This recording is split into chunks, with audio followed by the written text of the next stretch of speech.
জামাইয়ের কোলে বইছি। ও আচ্ছা, জামাইয়ের কোলে উঠছাও, তাও আবার এটা সোশ্যাল মিডিয়ায় এসে কোয়া লাগে।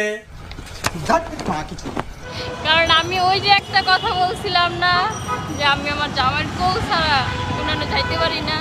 আচ্ছা, তুমি কি তোমার জামাইয়ের কোলে বসে বসে হাগু করো নাকি? ঠিক বলেছো। সবসময় আমার জামাইয়ের কোলে বইতে হইব। আচ্ছা, কোলে নিয়ে মানে কোলে বসা নিয়ে মানুষ তো নেগেটিভ মন্তব্য করে কেন? বাজু মন্তব্য তো করবোই। তুমি তোমার জামাইয়ের কোলে বসে বসে আবালগিরি করা হবা, আর মানুষ খারাপ কমেন্ট করলে পুটকির মতো জাল ধরে। ঠিক বলেছো। আমার রিকশায় কিন্তু জায়গা আছে, কিন্তু আমি ওই জায়গায় বসবো না। আমি কি করব? আমার জামাইয়ের কোলেই বসবো। আচ্ছা, তুমি যে তোমার জামাইয়ের কোলে বসে আর তোমার জামাইয়ের লাঠিটা তোমার গাতার মধ্যে ঢোকে নাই? এটা কি কয়? ভালোবাসা কয়। আর এটার নাম ভালোবাসা। ঠিক আছে, হ্যাঁ। ভালোবাসা হইলে হবে না, ভালোবাসার অনেক প্রকার। হ্যাঁ, ভালোবাসার অনেক প্রকার আছে, আর তোমরা যে ভালোবাসতেছে ওই ভালোবাসার নাম হইলো নুচ্ছা প্রকার। প্রকার প্রকার প্রকার অনেক প্রকার ভালোবাসা।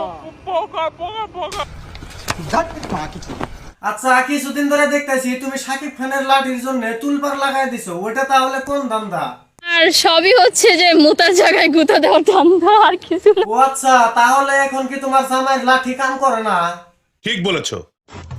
না না, এখন নাই, এখন এই মুহূর্তে নাই। কারণ পরিমণিকে দেখেন, অপু বিশ্বাসকে দেখেন, বুবলি বিশ্বাসকে দেখেন, কেউ এখন জিরো ফিগার নেই, একমাত্র আমি আছি। তারা, আমার মনে হয় যে পরিচালকদের উচিত যে আমাকে নিয়ে সিনেমা বানানো। ও পরিচালকরা না মাথায় খারাপ হচ্ছে, অপু বিশ্বাস, পূর্ণিমা, সাহারা ওদেরকে রাইখা তোমাকে নিব। তুমি কোথাকার চেডের বাল?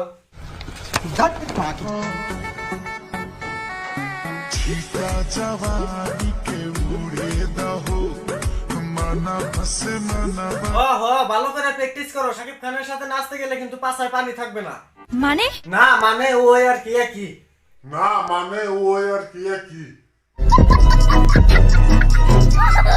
তো বন্ধুরা, আজকের ভিডিওটা এনে কিরকম লাগলো কমেন্ট করে জানাতে দেবেন। যদি ভালো লাগে একটা লাইক করে দেবেন, আর খাস করে চ্যানেলটা সাবস্ক্রাইব করে দেবেন। সাবস্ক্রাইব করেন না কে?